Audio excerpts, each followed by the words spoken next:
Hello, everyone, and welcome to another episode of The Forbidden Dinner Table. I am one of your hosts, Alex Martin. And I am Zach Martin. Thanks for joining us today. We have a great conversation, I think, in store for you today. But before we kind of get into today's topic, I want to do a few callbacks from our last episode on consciousness. Just a couple of things. One, we've received some great feedback from people who have listened to the episode on the first half and the kind of the topic we covered around quantum mechanics. And I think we got some great feedback where, or at least I'll personally acknowledge that it was a very complex topic that we tried to cover in a short amount of time. And we, kind of going through it, trying to choose your words particularly correct, especially on a very sciencey topic. I know I have a new deep appreciation for science podcasts and people who cover that sort of topics, like quantum mechanics and the double slit experiment.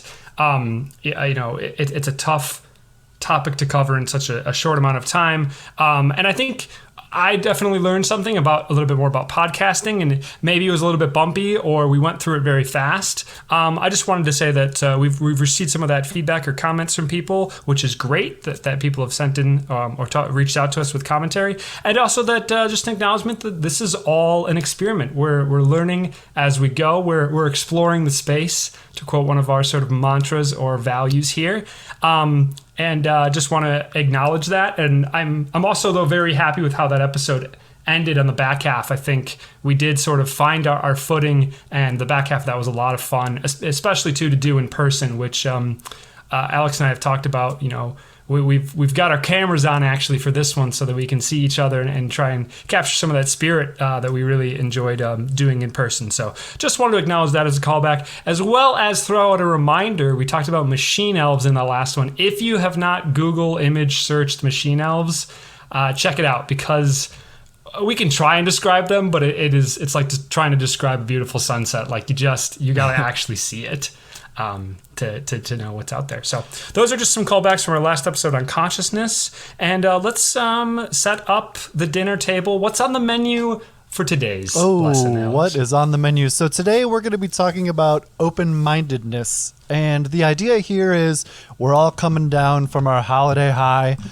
We might have had some tough conversations with some family members around your actual dinner tables. So we kind of wanted to just take a broad look at how we can all work to be better communicators, trying to understand each other a little bit more, and be open-minded to other people's ideas. So that's sort of the background going into this. And I think I want to comment too on your point of, I think things get better when we start kind of riffing and maybe less of the scientific, what's the word I'm looking for? Jargon, and more just kind of how we feel about things and sort of how things maybe apply. So we're going to try to keep that energy up as we move forward. And so moving into open-mindedness here, Zach, you have a question listed. So do you want to start with that, or we have an article to go through around ways to be open-minded, and we'll kind of give you our thoughts. So Zach, I'll leave it up to you. Choose your path. We can start with the question. I think it'll take us maybe in a little bit of a spot, have a conversation, and we'll come back to the open-mindedness pieces. Okay, so here is my question to you, and then I've got a little bit more of an example from a book that I read not too long ago. But my question really is, Alex, do you actually want to know the truth? Or would you rather live in a world or have belief systems that give you strong guidance to live a good, happy life? Yeah, that's a tough question. My initial reaction is, yeah, I would want to know. And that's, I think, just coming from a place of, I always want more knowledge. I want to learn more about how the world works. I've actually thought about, if someone gave me the opportunity to like step into a time machine and go 3,000 years into the future, I almost would have to do it just so that I could read about everything that happened that right now we're kind of talking about and guessing and sort of making it up as we go. I would want to read how that actually turned out. So I feel like I'm just always kind of on a quest for truth. And with all of that being said, I would want to know. Yeah. in terms of the question of like time travel, if I had the choice to go forwards or to go backwards, I would absolutely go forwards for a lot of the reasons you're talking about. I just want to see what humanity gets up to and read about what sort of corrections we get through. So here's the example from a book that I read. The book is called My Own Devices by Dessa. She talks about this topic a little bit, and she comes up with a cool kind of thought experiment or hypothetical example of the idea that you're in a relationship. Let's say you're happily married to your spouse, and your spouse cheats on you, but is extremely regretful of that decision. And before it came out that your spouse cheated on you, you had a very happy relationship. You were both very happy together. If you had two pills in front of you, sort of Matrix style, red pill, blue pill, and you could take one pill and forget about the cheating and go back to the happy lifestyle, or you could take the other pill and remember the cheating, you'd take what I'm understanding, kind of from your comments earlier, is you'd take the pill to know about the cheating. Oh, that's a tough scenario. So, yeah, I think you've made the right assumption, but in my head, I would probably delete it. Only because, it's a case-by-case scenario. There's a lot there that, what happened and how did it go down and why it happened might be important too. But if I could just go back, because here's the thing. The more I talk about this, the more I kind of think through it. If you could forget about it, that doesn't necessarily fix the why or the relationship. So it becomes a little bit of a tougher question because you could forget about it and then it just happens again. But you're saying that they really, really feel bad and like it'll never happen again. And you were in a very, very happy relationship before. Yeah, I'd probably do that, which is my off-the-cuff answer. Sure, which there's no wrong answer to this, but I think it's interesting because I followed a very similar path to you of like, I definitely want to know the truth. Like, there can be belief systems that can lead you to do a lot of good, but at the end of the day, like the truth scales, like the truth is right. But then when you hear like, okay, well, here this is an example where you can have the truth, but it's going to come with some pain. It's like, well, do I really want the truth? Yeah, but here's the difference though. You're making the decision. And so to really put them side by side, you'd have to say, do you want to know about everything and the universe and all that? And then be given a choice to forget. And that's a little bit different. Because it's easy to be like, yeah, I would want to know. But now you're offering me another opportunity to make a decision. And so that's maybe why they're not quite lined up. Meaning that it's somehow, I want to follow that logic, that by knowing a ton more and then taking the pill that you forget about the infidelity, then that's like not burying the truth? Well, so the difference, I guess, to me is the previous question was like, do you want to know the answer of religion or God or the universe? And I said, yeah, absolutely. But now in the other cheating scenario, you're giving me an option to forget it. And I might want to forget it if I know the truth about everything, but that's maybe why they're not aligned, because we're in different spots of finding out the truth. I don't know. It makes sense to me. Yeah. Where there's a dotted line back for me between these examples and sort of real life thinking is like when I see people who have beliefs that I think are false, but clearly gives their life like a lot of meaning and there's a lot of good in the world because of their belief.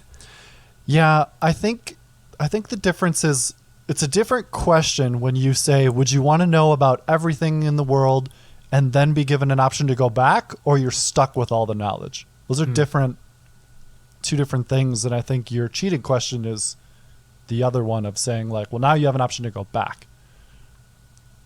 You're at like a different side. Once you got the question. Truth, now it's like, what information do you want to carry forward in your life? Yeah, exactly. Right. So it's a little bit different. Okay. Interesting. And as you talk about that, what's rumbling around in my head right now is, as we're talking about traveling into the future, I would buy a bunch of stocks first and then go 3,000 years into the future. See what those are worth. Yeah. It's almost like one of those things where if you're going 3,000 years, as long as you pick a company that's still around, that's all you need to 3,000 would be insane to have really anything still around. But do you got a hip fire answer as to what one or two stocks you'd pick that are still 3,000 years from now? You think they're still around? So the two that immediately popped in my head were Microsoft and Google. Okay, one of mine was Microsoft.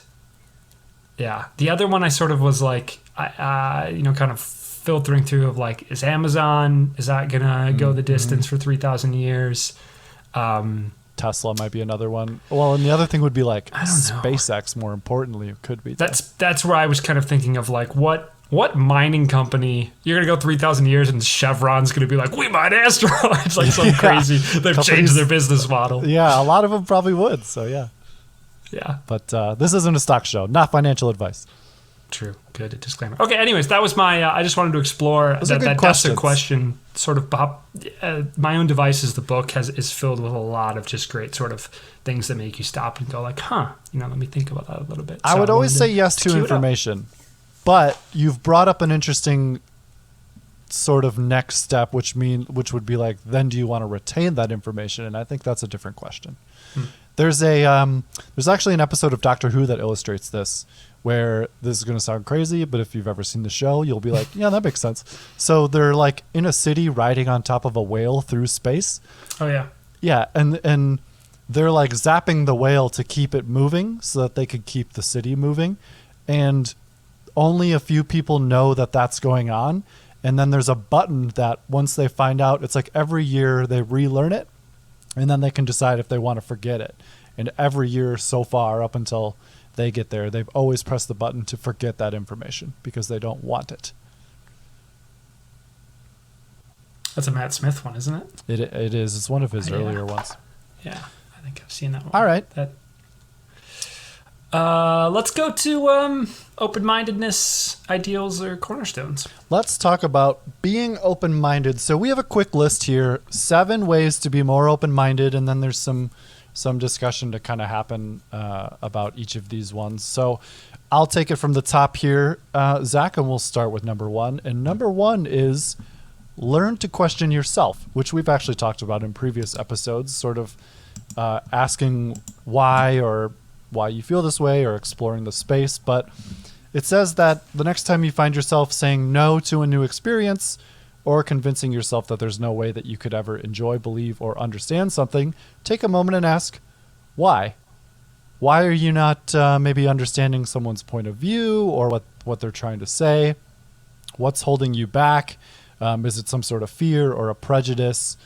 And the more that you explore the reasons that you tend to close yourself off, the better you'll be able to resist to these things and open your mind. What are your thoughts? Yeah, we've touched decently on this one in the past. The thing that's coming to my mind is a quote that we've said earlier around like being wrong feels exactly like being right. Yeah. And so it is always good to, at least I have a line of code in my belief system that says, you may be wrong. Why do you believe this? Check this. Explore other ideas. Yeah. I've always thought you said exactly that in a previous episode, and as I re-listened to it, I thought line of code is really funny because if you had said that 20 years ago, someone would be like, what are you talking? Well, maybe not 20. Let's say 50. They would be like, I don't get it. What are you talking about? Well, so that it's interesting you bringing that up. We talk so much about brains as being like computers. And so I looked up one time, how did people talk about brains and the mind before computers? And it used to be like steam engines. Oh, so that's people awesome. would talk about like basically there's a great quote about humans are fragile, soft machines. And so there's this idea of like the, it was the steam engine, there's the inputs and outputs. Yeah. And it gets me thinking about what is the next iteration? I mean, that's so tough. Like, this isn't a great analogy because I think there's going to be something new or else, but like, are we to be thinking of like the cloud? Like, is how we think about My things? mind is a crypto miner. That's awesome. My mind is though. blockchain solving different things. But yeah. It's a very interesting idea that like it goes back to, we were talking a little bit previously, not in front of microphones, just about like language and the importance of language and how this is another great example of how like once people understand computing and like how computers work a little bit more, we have a new model about how to talk about our minds. Yeah, that's fascinating, but makes perfect sense that like post-industrial revolution, pre-computing era, we would just sort of think about machines or like factories and assembly lines and things. Oh, that's fascinating. Awesome. All right. Number 2 here is to set a goal to experience at least one new thing This says each month, but you could probably give it your own timeline. Now, I love this. It's about getting out of your comfort zone, getting out of your bubble. And I think we've also talked about how, especially in this past year, I've taken a couple trips and done a few things where even on the way there, I was like, I don't know about this. I was uncomfortable. And they ended up being like the highlights of my year. So I can fully back this up and say, without a doubt, if something is a little bit uncomfortable or pushes you out of your bubble, you should absolutely do it. Yeah, life starts where your comfort zone ends. Right? Ooh, that's a good quote. I definitely lean into doing not just experiencing something new, but I lean into doing something that I don't like once a month. So, for example, I do not like cold emailing people, or like I also struggle with like asking people for help. But I am a chair of kind of a alumni group here in the Twin Cities, and so I have to do emailing to people to ask them like, do you want to come speak at events, or like, can we use your space for something? Don't like it, uncomfortable with it, forced myself to do it because I think it's just something. One, it reminds you that it's okay to help out to people. Two, you're developing a skill of like reaching out professionally and sort of personally and stuff like that. So yeah, big fan of experiencing something new, especially even something that you potentially don't like. Another example too, especially nowadays, people don't like picking up the phone and calling others. But during the early stages of the pandemic, I set a night aside and called two of my best friends, which like it had probably easily been 5 to 10 years since I talked to either of them on the phone. And of all the craziness that happened in 2020, I'll never forget. It was a night for each friend. Those 2 nights I'll never forget. Those are like highlights of the whole thing. Yeah, I'm big on picking up the phone and talking to people. Also, just because I'm kind of a bad texter. But I will say, actually, to any single people out there, huge differentiator if you are going on dates with somebody and you're pretty early on, like you're on date 1 or date 2, pick up the phone in between dates and just call and be like, how's your day going? How are you doing? Like, let's plan the next date. Because I did that back when I was sort of on the dating scene, and people were like, I was so surprised you called. Like, it was very 90s. Like, and I got really good feedback on it. Yeah. No, that's awesome. I could see that. A couple of the examples that they say here: read a book or a magazine that isn't from your preferred genre, try a new cuisine, write a letter to the editor, visit a new neighborhood, spend a day volunteering, or spend a day with your radio tuned to a new station. So that's just what this says. I like that book one. I would actually, too, I would say not even just your preferred genre, but read a book where you are not the target audience. Yeah. So I sort of stumbled into this, and actually my example is going to be kind of poor because I wanted to do just that. I wanted to read a book where like it was not targeted at me. So I went out and tried to find a coming of age tale of a female. Because I was like, that's not gonna it's not gonna be targeted towards me, but I want to hear that whole kind of story. I ended up picking up Where the Crawdads Sing, which I sort of mispegged the Bible. Like it's not, or excuse me, I mispegged the book, not the Bible. And it was not exactly there were parts of it that were coming of age for a woman, but it was a lot more about nature and like broader. I ended up really enjoying the book, which is the whole point of this, right? You go out and try to find something. So I maybe need to redo that exercise and actually find a book that is more focused on a coming of age tale of a woman. I have one on my shelf. So I have a friend that's an author and writes like young adult books, and this one is about a coming of age female. And I bought it to support my author friend. I've never read it, so maybe I should pick it up and read it. Yeah. And I bet you reached out to your friend, you absolutely love that you read her book. Say that again, you broke up. If you read the book and then reached out to her, I'm sure she would absolutely love to hear from you. Yeah, I should do that. That's a good idea if I'm bored one afternoon. All right, number 3 here is examine your hot button issues from another perspective. This one is a bit long, so I won't read the whole thing, but it basically says, remember that opening your mind doesn't mean changing it. And I think that that's really important to sort of highlight before we go any further. Is you and I do this a lot of like playing devil's advocate or sort of arguing for the other side, even though we don't believe it. But I think that's a good idea to help get these other perspectives. But even when talking to people, just say, look, you're not going to change my mind, but help me understand further maybe where you're coming from, instead of getting defensive right away. Absolutely. I get feedback that I advocate for the devil a lot, apparently, but I think it's just how I learn of Same here. Hey, let me put on this mindset and sort of interrogate or ask a lot of questions to hear your responses so that I can further understand your view or understand how it reacts to a different mindset or my own mindset. So. Yeah. And I'm going to just pick out one more part from this bit of a paragraph here, but it says closed-minded people tend to see these issues in very binary terms. So people are either right or wrong, and the people who are wrong are either morally or intellectually inferior. So just that's sort of not good ways of thinking. And there can always be a little column A, a little column B, or with new information, things changed in people's upbringings and culture. There's so much that goes into this melting pot. I think it's just important maybe to step back and go, hey, they're not stupid or wrong for believing these things. Let's try to understand why and try to maybe see where they're coming from. Try to understand the nuance. And I think we've talked about it in the past, but just to reiterate too, you can use a great tool from the Street Epistemology Toolkit of ask yourself the question, what would it take for me to change my viewpoint to align with them? What amount of evidence? Yep. What sort of claims or anything like that? And if the answer is nothing, that's a closed-minded person. Yeah. All right. Number 4 is let yourself be vulnerable. So there's no way to be more open-minded in your thought processes or your actions without letting yourself be vulnerable. If you try new things, reach out to new people. That's kind of like what you were saying. Attempt to embrace new ideas.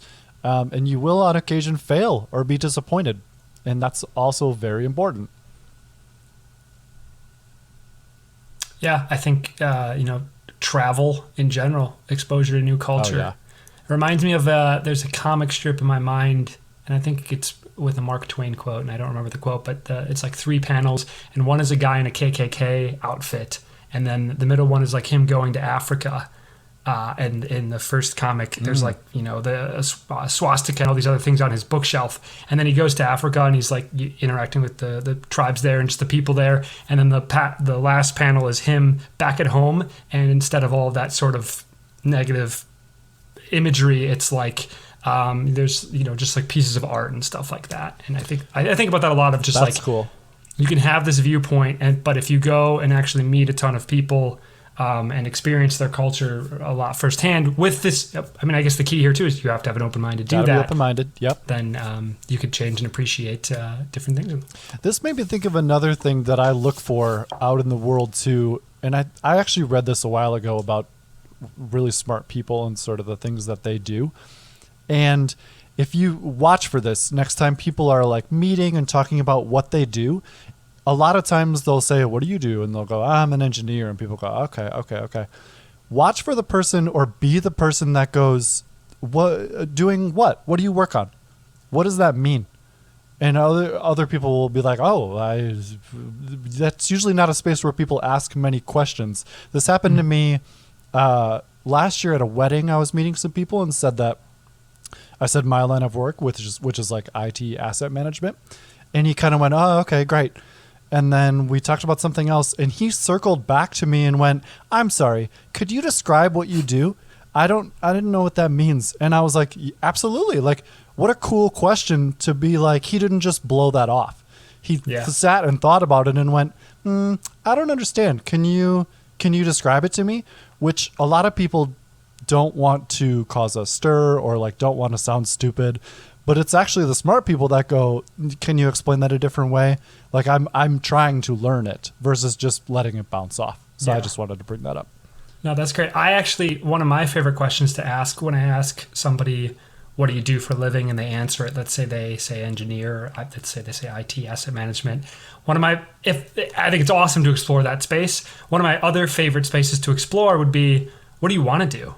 Like if I gave you a check for $100,000 a year, would you stay at your job? Or like, what do you want to do with your life? That's a great question. Yeah, because then you really get to learn about them as a person and not just like maybe what they've fallen into to make money.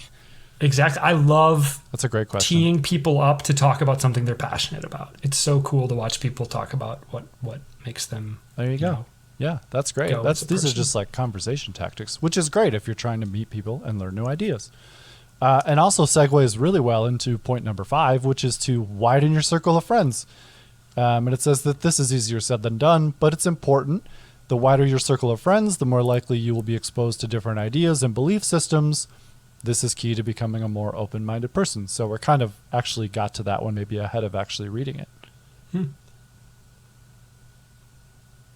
I think we nailed it. I think we did. So moving on to number 6, which is stop making assumptions. Making too many assumptions is an open-mindedness killer.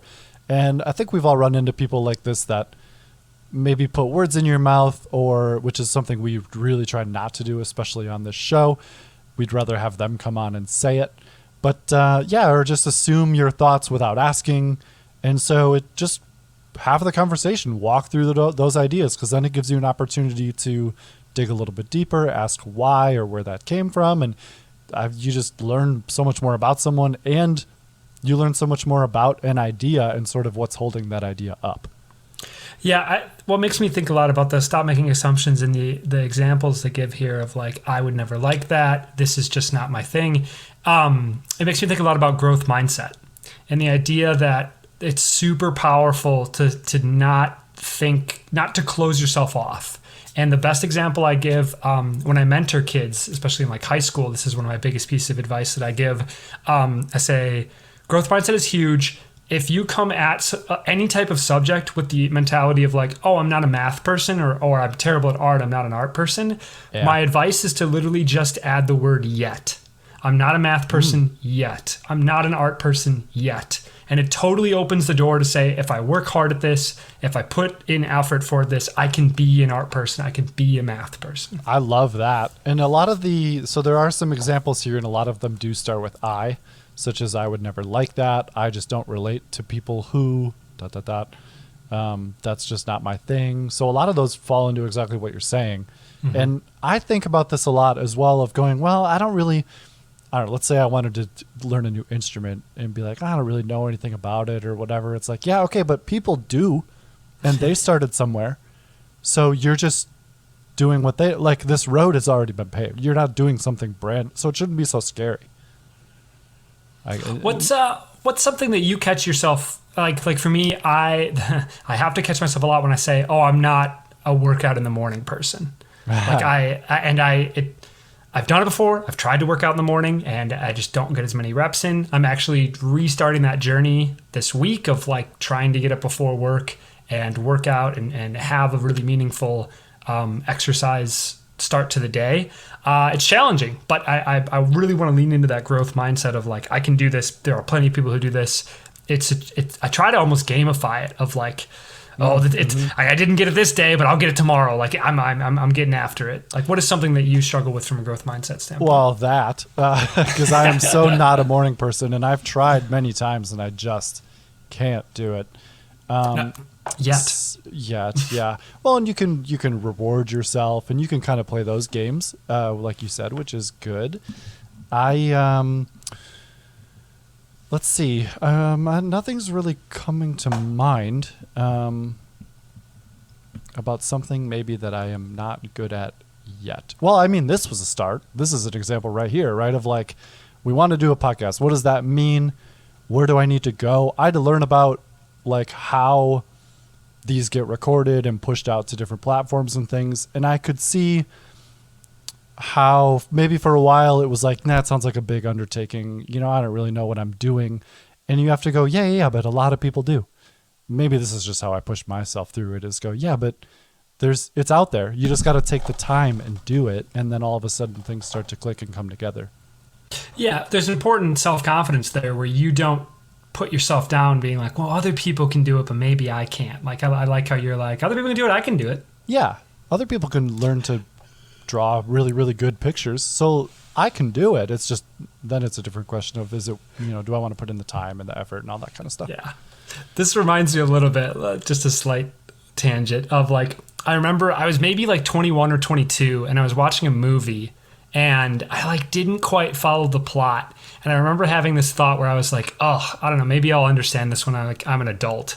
And then there was like a ... and I was like, wait, I'm 22. I vote. If I don't understand this now, I'm like, God, I just missed something. And I bet there's a lot of people who don't understand this. Yeah, I also think about how even some of the things we're using right now, again, for this podcast, like I didn't know that they existed.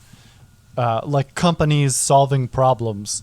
And it's because we just don't play in those spaces. So just think about how many companies are out there, or teachers or education or something around things that you just don't even know about. Like it could be art, or it could be, I don't know, making salsa. There's probably companies out there that make your life easier if you're a salsa maker. And I don't know any of them because I don't do that. So it's really interesting to like step into the room and see who the players are or what's even going on, because I've never been here before. And that can be a really interesting process as well. Yeah, huge in healthcare. Man, there's so many healthcare. I mean, like you and I are both not diabetics, but like I would imagine if we were diabetics, we would know so much about like just the different companies that make insulin or do all of that sort of stuff related to the journey of what it's like to be a diabetic. You could list companies, you could explain blood sugar levels to me. Like just think about that. And then it's sort of like just open the door, and then which is probably the hardest part. And then there's all this other information out there. There's blogs and all this stuff. It's just you have to find out how to get into the room and pull from all of those different things. Well, it's a little bit of just a prioritization game of like there's so many different things you could learn on. You have to figure out what matters to you. Like, do you want to learn about being what it's like to be a diabetic? I can tell you one really impressive thing. So I dated a type 1 diabetic for a little bit. I was always super impressed with how I could make a meal, put it in front of her. She would look at it for a little bit and then punch in like the amount of insulin she needed. And she was just like, you become naturally good at looking at food, different types of food and portions to be like, my body needs this much insulin to process this plate. Dang. Yeah, that's cool. I was like, wow, how are you doing that? And she's like, it's my life. So yeah, time and prioritization is important, but I would say if you're already thinking about it, like maybe I could be an artist or whatever. When I talk about opening the door and getting into that room, if you're thinking about it, you're at least feeling for the doorknob. True. You're acknowledging there's a door there that you potentially don't have a ton of knowledge on. Yeah. Which is great. You're getting there. Or think about like people that weld for a living. It's just like, dude, I don't even know anything about that world, but someone could probably explain a whole bunch of stuff to me. And how many of those things are out there that I have no idea about? And it's like endless. I mean, this sort of gets into, I know it's fun to have the conversation of like, let's assume it's sort of apocalyptic. Like, do you have the skills to run a farm? Like, yeah, you can't Google it anymore. The internet's down. What are you doing? Actually, though, that is a good point. And then that's almost like learning how to learn without the internet, which is interesting too. I'm sure that there's books and things out there about that. Like there's spaces are constantly being filled. That's just sort of the society that we live in. That's a wild thought, though. I'm playing the sort of apocalypse game in my mind where, like, we find out the internet goes down and you get together with your closest friends and everyone's like, all right, what's our first move? Do we find water? And there's somebody like, ransack the library, get all the books before no one else does. Which is actually, I think I picture the circle of friends being like, what do we know? Yeah. What can we do? And then you're building a community. Yeah, exactly. All right. Who's into blacksmithing around here? Yeah, exactly. Okay, bit of a tangent. I'm going to close this bullet point with this because there's one more example here of an assumption not to make, which this says people who live like that are all ... And I think the important word here that I'm going to highlight is all.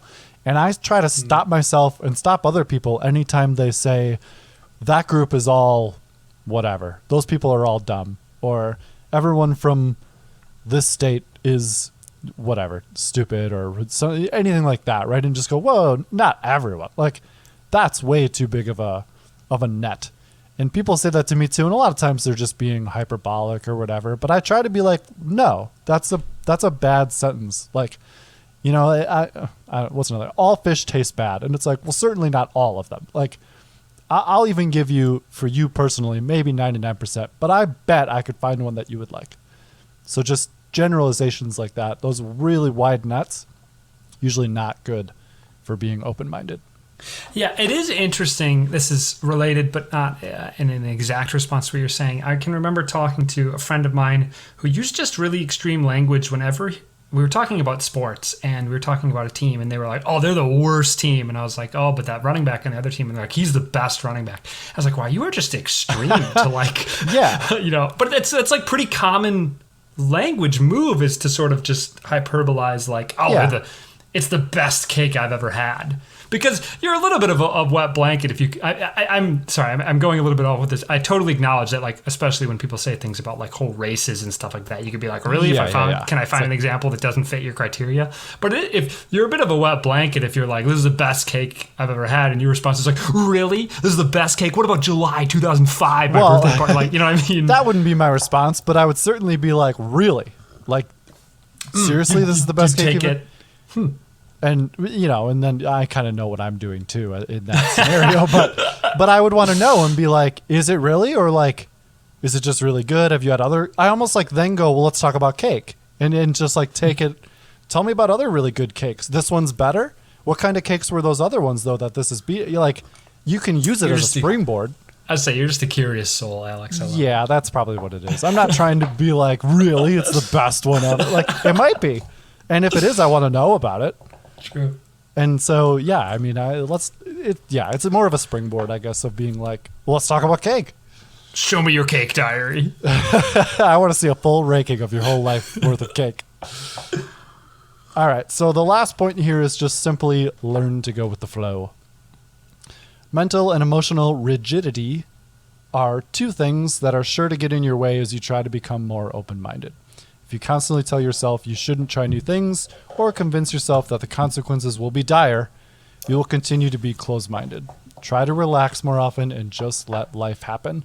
And I feel this, and I feel like I do this pretty well, but there is an anxious side of me that can bubble up sometimes. And so I just sort of have to find ways to deal with that and be more open and be more willing to go do things, or it's basically just more willing to step outside your comfort zone, really, is what it boils down to.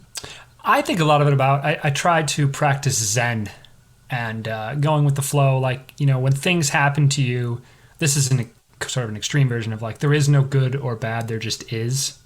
Yeah. Right. And like trying to get at the heart of Zen. It's a little bit stoic as well, of just like, well, can you influence it, or is it out of your control? Because then you're just along for the ride and you need to just sort of accept it. And make the best of it. Here's a tip that I do that I highly recommend to people. Whenever you're in a stressed out state, I do this when I'm like I feel scattered or stressed. I take out a notepad and I write down on a bullet pointed list everything that's bothering me, every little thing. And then I draw a vertical line and then I write whether or not I can do something about it. And if I can do something about it, what the first step to addressing it should be. And by the end of it, I feel so much better because I've acknowledged that I have stressors, that there are some things I can't do anything about. And then I acknowledge that I do have stressors and I have a game plan, step one, on how to address the stressor. Yeah, you're giving yourself control almost, which is cool. You're making a plan. And so even if you don't do the plan, you've sort of like made an effort to do something about it. Yeah.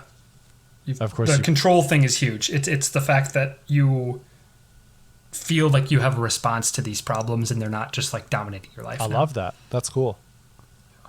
All right. That wraps up our list of how to be more open-minded, so that the next holiday, when you're at your own dinner tables, you can try to practice some of these things and have better conversations with your racist uncle.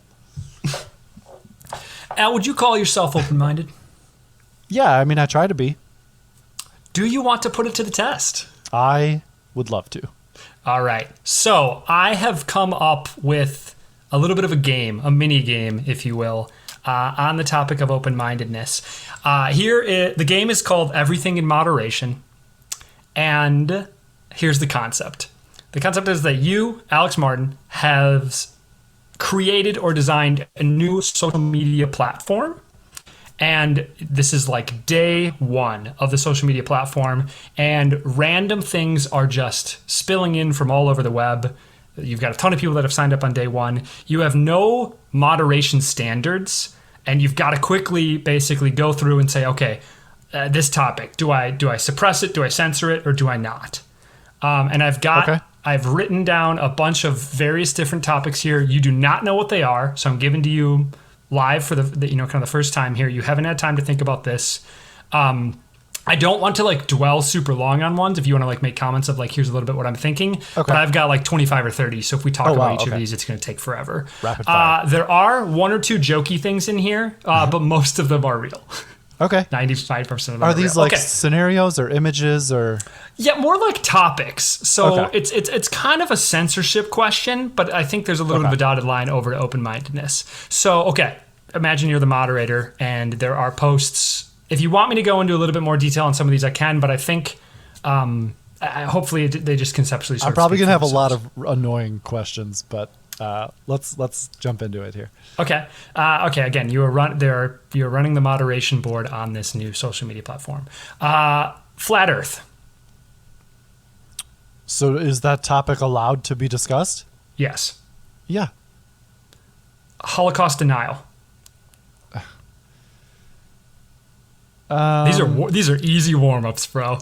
Oh boy. I mean, the free speech person in me, these people are wrong in my opinion on both of these accounts, but I mean the free speech part of me says yeah, they can talk about that.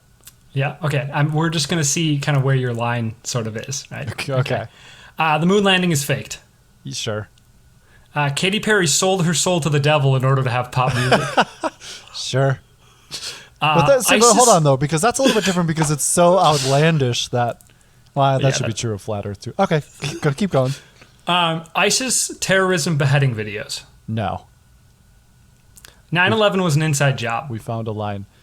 Yeah, you can talk about that. Mexican cartel disappearances. You know what's fun though? By the way, let's see if you can see the pattern in my line. Yeah. Yeah, so and that's going to be the conversation afterwards. Is like, what is the theme that you are using? Almost. Yeah. Okay.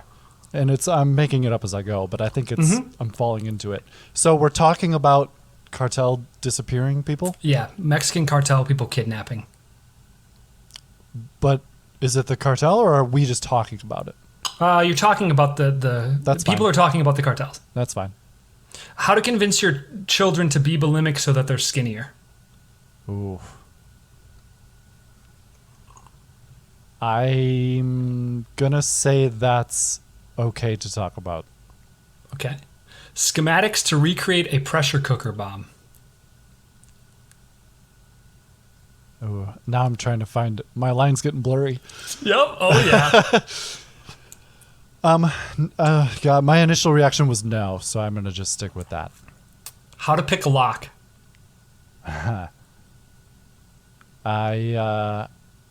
My initial reaction was yes, so I'm gonna stick with that. How to hotwire a car. No. How to make chlorine gas. No, definitely no. How to cover up a rape. Oof. No. Pizzagate. Yeah. How to train hornets and classically condition them to only attack your friends. Sure. Why Hitler was right about the final solution. You can talk about that. Sterilization of the mentally handicapped. Oh. As a discussion topic, I suppose that's okay. Mother's breastfeeding. Sure. Indigenous tribesmen fully nude. Ooh, that's a good question. So actually, here's one of the questions I thought that I was going to ask, and here we are. Can I have like an 18 plus setting on some of these things? That is a good question. Because that would kind of dictate a lot of these, maybe one way or the other.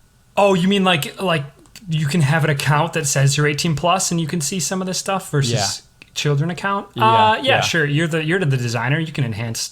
So like for that fully nude tribesman, if you're over 18, totally fine. If you're under, I would say no. Okay, cool. But that, I mean, we might need to go back then on some of these, but but you've got detailed notes for the developers now. But yeah, okay. Which is fair. The idea that IQ is linked to race. That's okay. Mental health is caused by demonic possession. That's fine. There's no such thing as gender. That's okay. Detailed sculptures of a penis or vagina. So it's again 18 plus. 18 plus. Yeah. But even 18 even seems high for that, honestly. A video of a live birthing. It's just anatomy. So same, that would be the same category of some sort of filter. But I don't inherently have a problem, but like, let's not traumatize children. Sure. A cattle giving birth. Sort of the same category. You're going to put it in the 18 plus? Yeah, I think so. A very bloody skateboard accident. That's okay. Maybe I shouldn't have that cop out, but all right, that's fine.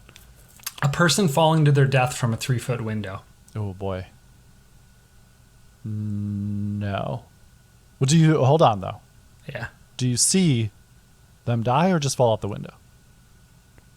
One of each. So if they just fall out the window, that's okay. If you see someone die, that's not okay. There's my line there. Okay. How to make crystal meth. My first response was that's okay. Interesting. Pictures of people being tortured, not Nope. displaying blood or nudity. No. However, their faces are replaced with prominent political figures.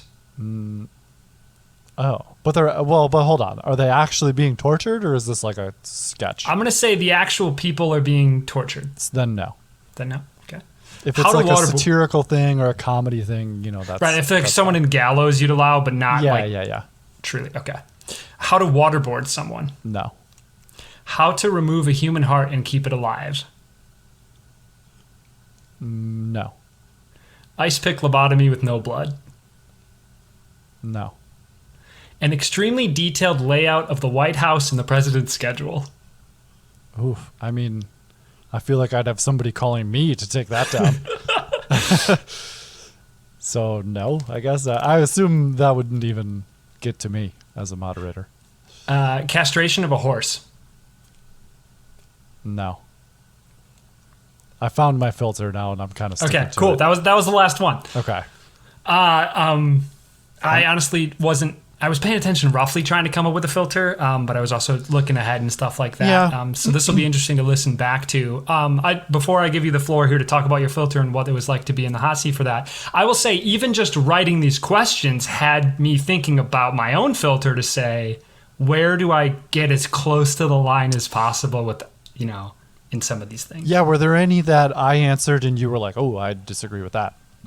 I don't think I would let people talk about how to convince your children to be bulimic so that they're skinnier. That one's tough, yeah. One of my filters is you can talk about a lot of stuff, but when it starts getting to like children, I am maybe a little bit more aggressive in censorship. Right, which I was kind of trying to think about. Now, if I stick with the filter that I ended up making by the end, that bulimic one probably would not make it through. Gotcha. What was your answer to how to cover up a rape? I said no. Okay. Yeah. What's interesting to me too about one is like how to pick a lock. I'd be okay with. I think you might have said no. I said that one's fine. Okay, cool. But how to build a bomb, I said no. Yeah, I would agree with that. What's interesting is it's weird if you label a video like how to pick a lock to get into your car versus how to pick a lock to get into true. Other people's cars. I assumed others, and I still said yes. I honestly, I'd probably allow it too. I try as much as possible to be less censorship because I think you should allow ideas. Like part of what a free speech society is, people talk about dumb ideas, and then because if you just get all of that stuff censored, you lose the edge of like being able to think for yourself about why this is a dumb idea. Yep. That being said, I absolutely have lines. And just like the sensitive topics were sort of like just like what is gross, what is violent, and to me, I think I'm a little bit more aggressive on censorship when it comes to children.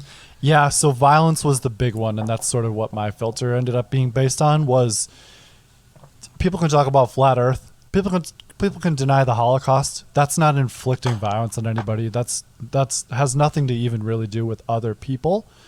But the minute that how to build a bomb, that's going to have other people involved. Or I forgot some of the other ones you said of like how to cover up, right? That's involving other people. Yeah. And that's sort of where the filter gets drawn of like, is this going to impact someone else that did not agree to this? And that's sort of where I was drawing the filter. So the stuff, how to pick a lock, it's really just you. And if you choose to steal a car, that's not really violence, but but that's kind of a different category.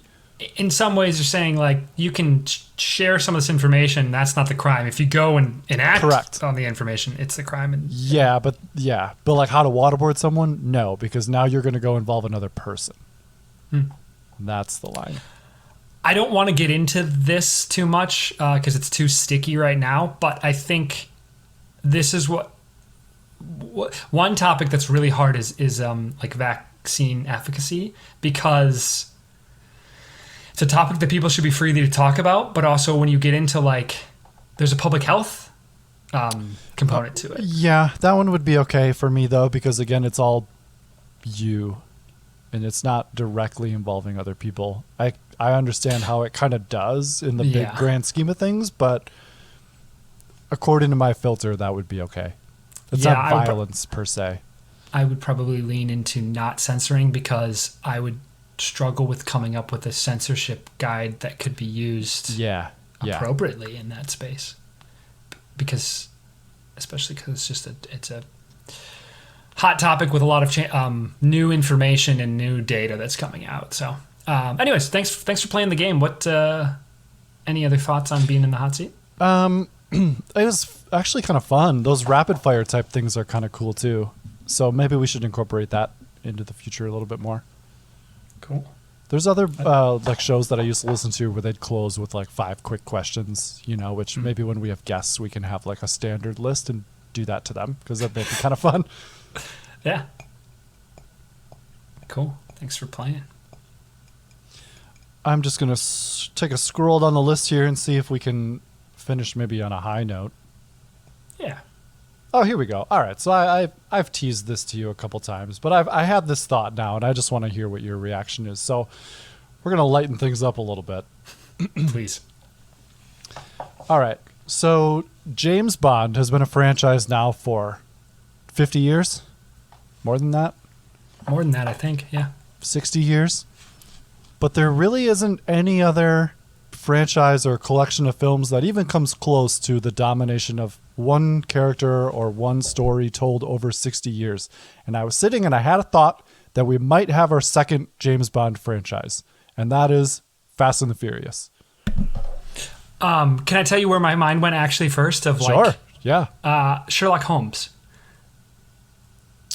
Not at the level of James Bond, but I mean, there's been a lot of Sherlock Holmes related films. Yeah, but they're not all like canon, I guess. Like oh, I see, like a universe that truly works unto itself, working for. I mean, like MCU now, that is, but that's a little bit more new. You're talking like but that's a good example as well of like because Sherlock Holmes 2 is like a lot of different. It's a TV show, it's a movie, it's a book, it's a this. I'm talking like just film franchise. Well, actors is okay because Bond does that, but it's like. That's a good place that your mind goes, that you're kind of thinking about it correctly. But I get the difference between James Bond and Sherlock Holmes, partially because I'm guessing James Bond and Fast and the Furious, both of them have consistent studio all the way through. Oh, that could be the part of like it. Yeah. MGM with Bond. Because I was thinking the reason I got into this, and I have not seen all of the Fast and the Furious movies, but I think they're on 10. Which is, James Bond has, 25? So they're like almost halfway 25 there. officially, I think 27 unofficially. Okay. So I was thinking the Fast and Furious movies, as they go through time, I do know get more and more ridiculous. And they're like jumping cars from one building to the other. And I was thinking, what would be cool if they like introduced a new guy and they kind of grounded it and made it like darker and grittier. And then I was like, oh my gosh, I'm describing Daniel Craig's Bond movies where they did that and kept the franchise going. So I was like, I wonder if that will happen, that they go, we're ditching some of the older characters. We're going to bring in a new guy, but like, it's the same world, right? and they kind of ground it and make it more of just an action film, and I'll be like, there it is. They shifted and became the next Bond franchise. There's the the moment of seriousness. Well, do you know roughly why? I in my mind I always refer to it as post 9/11 Bond is the Daniel Craig. But like do you know kind of why? I read a really good interview with Daniel Craig as to why they made the character that way. No, please. It's basically because of Austin Powers. Oh, I did hear. Okay, yeah. That like the Austin Powers got a hold of the formula and made it such a parody that they talked in the Bond basically like as a studio, as a creative team, they said this is going to be really hard to keep doing the formula because it's been hijacked, it's been mocked. So we need to reset. What do we want to do with Bond? We want to make him a dark, gritty, almost like failed hero is how I think about it. Like he has components of being an anti-hero in the new Bond series. Yeah. Which, I mean, Fast and the Furious doesn't have that problem. It's more just like ridiculous stunts. But yeah. I could see the Bond people thinking we can either continue to be like the pipeline for more Austin Powers stuff, or we got to pivot here and get grounded so that they can't make fun of it anymore. Yeah, so the question is there going to be like a car driving movie that's like so ridiculous and parodies Fast and the Furious? And some could say that you already have, and it's called Fast and the Furious 3 Tokyo Drift. But will there be something that actually drives it to like turn its values? Shift gears? You're saying a movie about driving cars have to shift gears? Yes. Yeah, but I just thought it was funny that I was going down this thought train and going, oh my gosh, I'm describing James Bond. Yeah. So, something to think about. Something to think about. Fast anyway, and Furious. What do you think, Zach? Fun one? This was a good one. I liked it. No, I liked the game in the middle. I also think I will say I was a little bit worried that we were just going to end up reading kind of open-mindedness, but we had some really good dialogue in the middle there. Yeah, too, I wanted to make sure that we took it and made it our own. And I will say you probably gave YouTube 18 different reasons to take this video down. Oh, no, I didn't even think about that. But we'll see what happens. Yeah, okay. And if anybody... You know what? You know how we talked about this being a new space that we explore? Yeah. Let's see how many strikes we get on our channel. Strikes are good, right? That's 10 points? That's right. And you get 3 attempts in the 10th frame if you do that. There you go. 3 strikes is better.